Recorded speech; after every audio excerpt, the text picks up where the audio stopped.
Vuoi assaggiare una birra dove al suo interno scopri la specialità tipica friulana? Lumi Beer, il prodotto ricavato in 20 ettari di terreno coltivato orzo-distico, biodiversità, performance ambientale.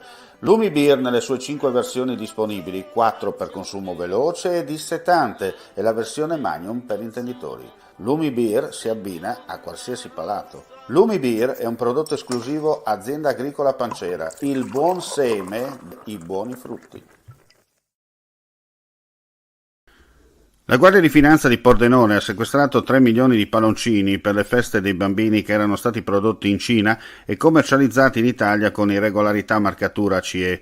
La scoperta è stata fatta dalle Fiamme Gialle partendo da un primo sequestro di 25.000 pezzi eseguito tra la fine del 2021 e l'inizio 2022 in 2 negozi del Friuli occidentale gestiti da cinesi. Le indagini sono riuscite a risalire alla filiera di approvvigionamento, individuando i fornitori in 2 aziende, anch'esse cinesi, operanti nel milanese. A sorprendere i militari, più ancora che il quantitativo, è stata la dimensione dei capannoni in uso ai 2 importatori, ben 9, ampi oltre 90.000 metri quadri, stipati con un numero di merci tali da rendere le ricerche dei prodotti particolarmente complesse. I rappresentanti legali delle aziende sono stati denunciati all'autorità giudiziaria per il reato di frode in commercio.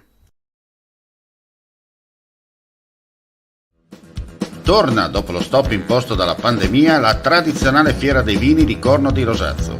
5 giorni tutti da vivere tra degustazioni, enoturismo, la mitica e unica grigliata come una volta e tanto divertimento. Il tutto all'aria aperta, di giorno e di notte, anche in caso di pioggia.